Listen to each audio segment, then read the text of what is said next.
Nervio espinal. Nervio espinal va a ser el 11º par craneal. Va a tener dos funciones, una motora y una propioceptiva. La función motora va a pertenecer a la porción vulvar.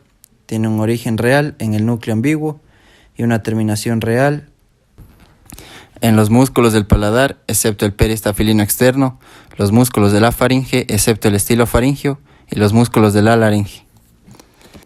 La función motora va a pertenecer a la porción medular. Su origen real va a estar en la porción posterolateral del asta anterior de los 5 primeros segmentos cervicales.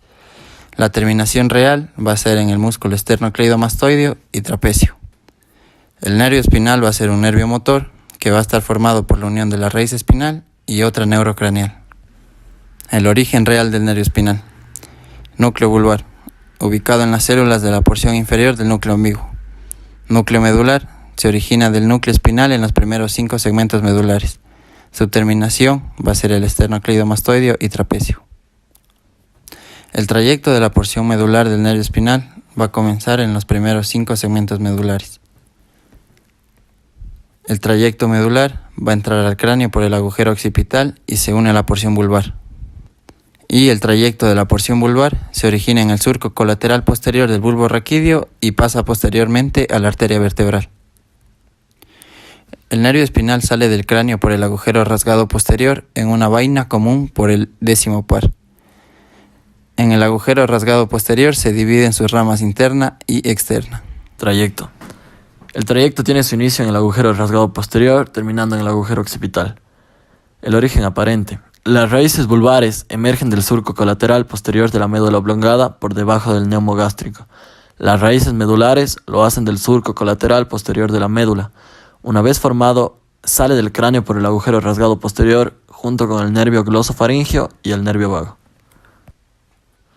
Las ramas del nervio espinal, una vez afuera de la cavidad craneal, se dividen en dos.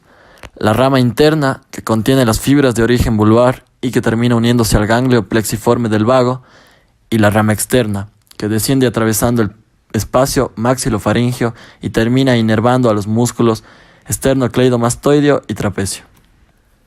Nervio espinal. La rama interna queda incluida en el nervio vago y se distribuye en todos los músculos de la laringe. Todos los músculos de la laringe excepto el estilofaringeo. Todos los músculos del paladar excepto el peristafilino externo. Nervio espinal.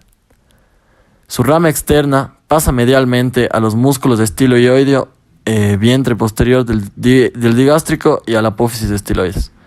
Se adosa al músculo angular del omóplato, guarda relación con los ganglios linfáticos cervicales, cruza e inerva el esternocleidomastoideo y termina formando un plexo que inerva al trapecio.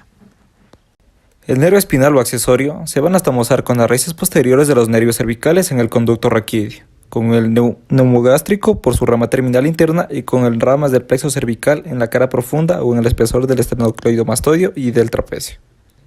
La anatomía funcional va a ser el nervio cefalógiro, inerva el SM, produciendo rotación de la cabeza al lado opuesto de la inclinación del mismo lado.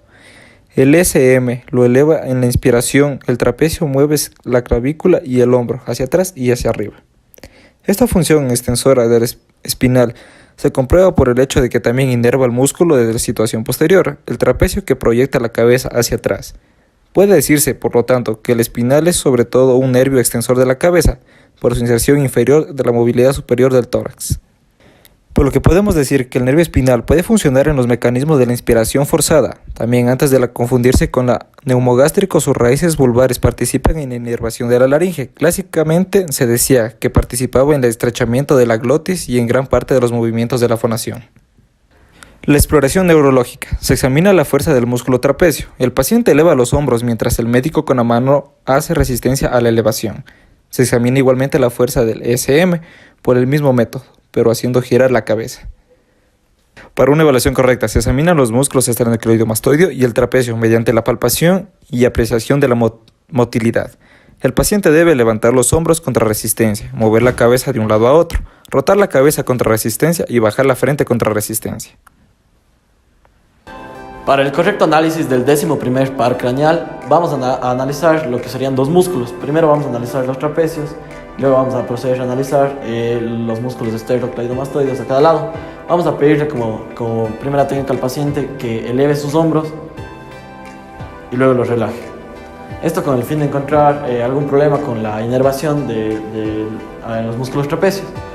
El siguiente paso será pedirle que eleve los hombros al paciente, pero con resistencia, y los relaje.